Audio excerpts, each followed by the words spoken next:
Breaking news, ব্যাটিংয়ে ঝড় তুলেও জেতা হল না সৈকত শিবলীদের।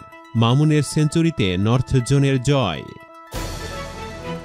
বাদ নয়, বিসিবির কেন্দ্রীয় চুক্তি থেকে নিজে থেকে সরে গেলেন তামিম ইকবাল। মুস্তাফিজকে নিয়ে মুখ খুলল চেন্নাই, জানালো আগে থেকে কেনার পরিকল্পনার। এবং ব্যর্থ বলেও ব্যাটে বলে দারুণ এক বছর শেষ করল সাকিব শান্তরা। দেখছিলেন সংবাদ শিরোনাম। শুরু করা যাক এবার বিস্তারিত সংবাদ। যে কোনো জার্সির জন্য ভিজিট করুন আবাবিল গ্যালারি ফেসবুক পেজ।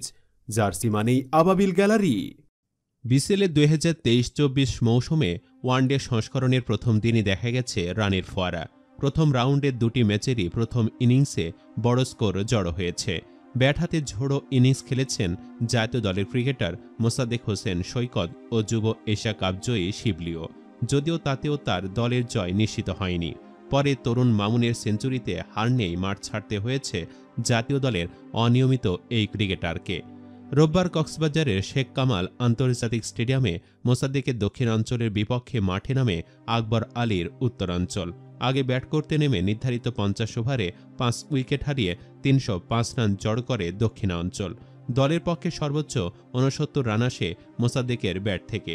মাত্র 44 বলের মোকাবেলায় 7টি 4 ও 3টি ছক্কায় এই ইনিংস সাজান তিনি। এছাড়া যুব এশিয়া কাপের সেরা ব্যাটার আশিকুর রহমান শিবলী 74 বলে 60 রান করেন। অর্ধশতক হাঁকিয়েছেন ঘরোয়া ক্রিকেটের নিয়মিত পারফর্মার মার্শাল আইয়ুব। জবাবে এই ম্যাচও জিতে নেয় আকবর আলীর উত্তরাঞ্চল। ওপেন করতে নেমে সেঞ্চুরি তুলে নেন আবদুল্লাহ আল মামুন। 115 বলে 6-4 ও 5 ছক্কায় ঠিক 100 রান করে আউট হন তিনি। তার সঙ্গে ওপেন করা হাবিবুর রহমান 15 বলে 3টি করে 4 ও 6 34 রান করেন। তিনে নামা অমিত হাসান 10 রান করে আউট হলেও 4-এ নেমে 112 বল খেলে 108 রান করেন প্রীতম কুমার। শেষ দিকে আকবরের 26 বলে 23 রানের ফিনিশিংয়ে 9 বল ও 6 উইকেট হাতে রেখে জয় পায় নর্থ জোন। অন্য ম্যাচে পূর্বাঞ্চলের বিপক্ষে আগে ব্যাট করে 7 উইকেটে 288 রান জড়ো করে মধ্যাঞ্চল। দলের পক্ষে 95 রান করেছেন মাহিদুল ইসলাম অঙ্কন। মাত্র 5 রানের জন্য শতক হাতছাড়ার দিকে 86 বল মোকাবেলা করে 6টি 4 ও 4টি ছক্কা হাঁকান তিনি। এছাড়া নাইম ইসলাম 57 বলে 55 ও নাইম শেখ 67 বলে 48 রান করেন। জবাবে পূর্বাঞ্চলের ইয়াসির রাব্বি দারুণ ব্যাটিংয়ে 150 করলেও ম্যাচ জেতা হয়নি। এদিকে বাদ পড়েননি, তবে নিজে থেকে বিসিবির চুক্তি থেকে সরে গেলেন তামিম। হঠাৎ আন্তর্জাতিক ক্রিকেট থেকে অবসর নিয়েছিলেন ওপেনার তামিম ইকবাল।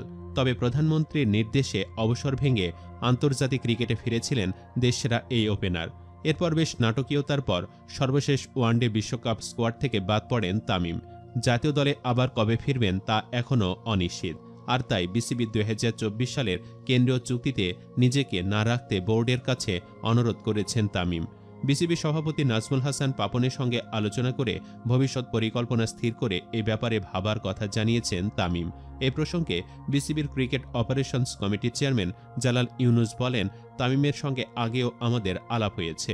আপনারা হয়তো অনেকেই জানেন না, তামিম নির্বাচকদের সঙ্গে কথা বলেছিল, প্রধান নির্বাচকের সঙ্গে কথা বলেছে, আমার সঙ্গেও কথা বলেছে।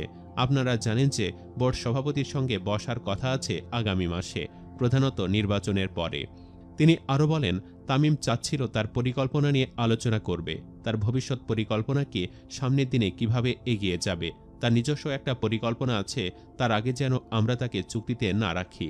সে চেয়েছে এখন না রাখতে, পরে বসার পর পরিকল্পনা চূড়ান্ত করে সে তখন আমাদের জানাবে যে সে কি করতে যাচ্ছে।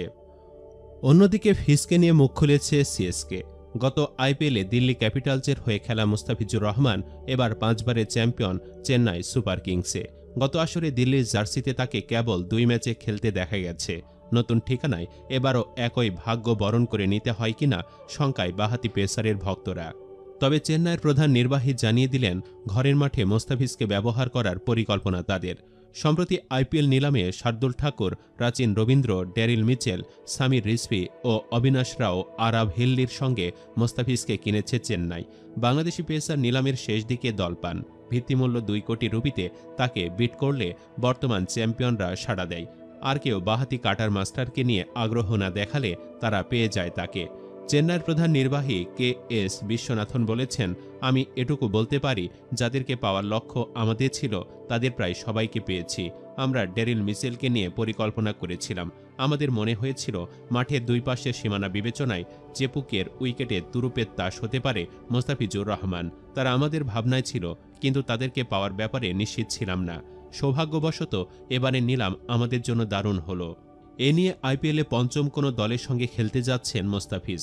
28 বছর বয়সী বাঁহাতি পেসার 2016 সালে সানরাইজার্স হায়দরাবাদের হয়ে প্রথম IPL খেলেন এবং চ্যাম্পিয়ন হন। ওইবার উদীয়মান সেরা খেলোয়াড় হন তিনি।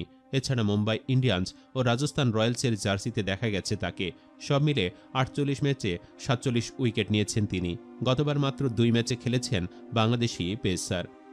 এদিকে চলতি বছরের ওয়ানডে অধ্যায় শেষ, অর্থাৎ এ বছরে আর কোনো ওয়ানডে ম্যাচ বাকি নেই। শেষ হতে চলা বছরে বাংলাদেশের ক্রিকেটাররা কেমন করেছেন?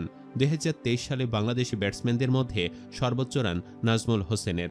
27 ম্যাচের 26টিতে ব্যাট করে 41.33 গড় আর 85.11 স্ট্রাইক রেটে তার রান 992, শতক আছে 2টি, অর্ধশতক 6টি।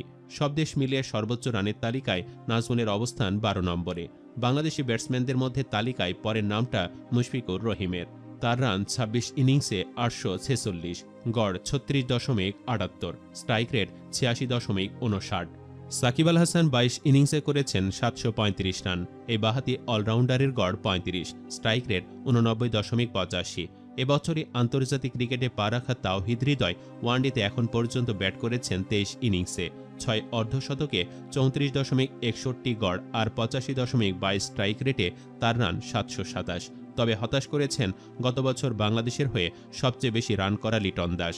এই ওপেনার 2023 সালে 28 ইনিংসে ব্যাট করে কোনো শতক পাননি, অর্ধশতক করেছেন 5টি। 26.04 ইনিংসে তার রান 651। বাংলাদেশের শীর্ষ 5 ব্যাটসম্যানের কেউই 90 বা এর বেশি স্ট্রাইক রেটে রান তুলতে পারেননি। সর্বোচ্চ স্ট্রাইক রেট সাকিবের 89.85, যেখানে রোহিত শর্মা চলতি বছর ব্যাটিং করেছেন 117 স্ট্রাইক রেটে, এইডেন মার্করাম 113.26 স্ট্রাইক রেটে। আর ক্লাসেনের কথা তো আগেই বলা হয়েছে। এমনকি ভারতীয় ব্যাটিং লাইন আপে ভারসাম্য রক্ষার দায়িত্বে থাকা বিরাট কোহলিও ব্যাটিং করেছেন 99.13 স্ট্রাইক রেটে। ব্যাটসম্যানদের মতো চলতি বছরে সর্বোচ্চ উইকেট শিকারীর তালিকাতেও শীর্ষ 3-এ ভারতের ক্রিকেটাররা। কুলদীপ যাদব, মোহাম্মদ সিরাজ, মোহাম্মদ শামি উইকেট নিয়েছেন যথাক্রমে 49, 44 ও 43টি। বাংলাদেশি বোলারদের মধ্যে সর্বোচ্চ উইকেট নিয়েছেন পেসার শরীফুল ইসলাম। 19 ইনিংসে এই বাঁহাতি পেসারের উইকেট 32টি। তাসকিন আহমেদ নিয়েছেন 17 ম্যাচে 26 উইকেট। যদিও শরীফুলের চেয়ে ওভার প্রতি রান খরচ কম তার। শরীফুলের ওভার প্রতি খরচ 5.50 রান আর তাসকিনের 4.79। সাকিব 20 ইনিংসে উইকেট নিয়েছেন 23টি। আরেক স্পিনার মেহেদী হাসান মিরাজেরও তাই, তবে 2 ম্যাচ বেশি খেলেছেন তিনি। এই 2 স্পিনারেরই গড় বেশি। সাকিব একটি উইকেট পেতে গড়ে রান দিয়েছেন 35.47 রান, মিরাজ আরও বেশি 42.04। আরেক পেসার হাসান মাহমুদ নিয়েছেন 15 ম্যাচে 22 উইকেট, তবে ওভার প্রতি খরচ করেছেন 6.08 রান। সুপ্রিয় দর্শক, তামিম নিজে থেকে যখন চুক্তিতে থাকতে চাচ্ছে না, সেহেতু কি মনে হচ্ছে? তার আন্তর্জাতিক ক্রিকেট ক্যারিয়ার কি শেষ? কমেন্টে জানিয়ে দিন আপনার কি মনে হচ্ছে। মতামত জানিয়ে দিন অন্যান্য খবরাখবরগুলো নিয়েও। আর অবশ্যই ভিডিওটি লাইক, শেয়ার ও চ্যানেলটি সাবস্ক্রাইব করে রাখুন। ধন্যবাদ।